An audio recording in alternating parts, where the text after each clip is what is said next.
এই মোবাইলে অনলাইন আছি, দেখো হোয়াটসঅ্যাপ কেটে দিলাম, এখানে আমার লাস্ট সিন দেখা যাচ্ছে। এবার ম্যাজিক দেখো, আর লাস্ট সিন দেখা যাচ্ছে না। তোমাদেরকেও শিখিয়ে দিচ্ছি কিভাবে তোমরা হোয়াটসঅ্যাপের লাস্ট সিন হাইড করবে। তোমাদের হোয়াটসঅ্যাপ লাস্ট সিন আর কেউ দেখতে পাবে না। এখানে আমার হোয়াটসঅ্যাপের লাস্ট সিন দেখা যাচ্ছে। ঠিক আছে, এটা আমরা বন্ধ করে দিচ্ছি।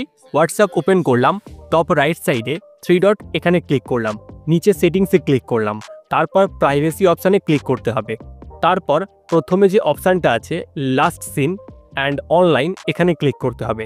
এবার এখানে একটু মন দিয়ে দেখো, এখানে মোট 4টে অপশান আছে। প্রথমটা হলো এভরিওয়ান, অর্থাৎ তোমার লাস্ট সিন প্রত্যেকেই দেখতে পাবে।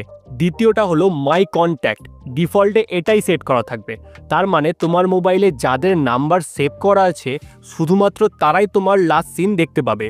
আর একদম শেষেরটা হলো নোবডি, অর্থাৎ তোমার হোয়াটসঅ্যাপের লাস্ট সিন কেউ দেখতে পাবে না। আর 3 নম্বর, এটা হলো সবচেয়ে বেস্ট অপশান, মাই কন্ট্যাক্ট একসেপ্ট, অর্থাৎ এখানে ক্লিক করে তুমি নির্দিষ্ট কিছু মানুষকে সিলেক্ট করতে পারবে।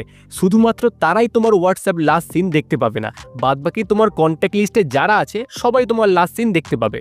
মানে যারা তোমাকে সবচেয়ে বেশি সন্দেহ করে এই অপশান থেকে তুমি তাদেরকে সিলেক্ট করে নাও, শুধুমাত্র তারাই তোমার হোয়াটসঅ্যাপ লাস্ট সিন দেখতে পাবে না, বাদবাকি তোমার কন্ট্যাক্ট লিস্টে যারা আছে সবাই তোমার লাস্ট সিন দেখতে পাবে। আমার মনে হয় এটা হচ্ছে সবচেয়ে বেস্ট অপশান। তবে তোমার যেটা মনে হয় তুমি সিলেক্ট করো, মাই কন্ট্যাক্ট একসেপ্ট বা নোবডি, এই দুটোর মধ্যে যে কোনো একটা সিলেক্ট করে নাও। আশা করছি হোয়াটসঅ্যাপ লাস্ট সিন হাইড নিয়ে সম্পূর্ণ বিষয়টা তোমরা বুঝতে পেরেছো।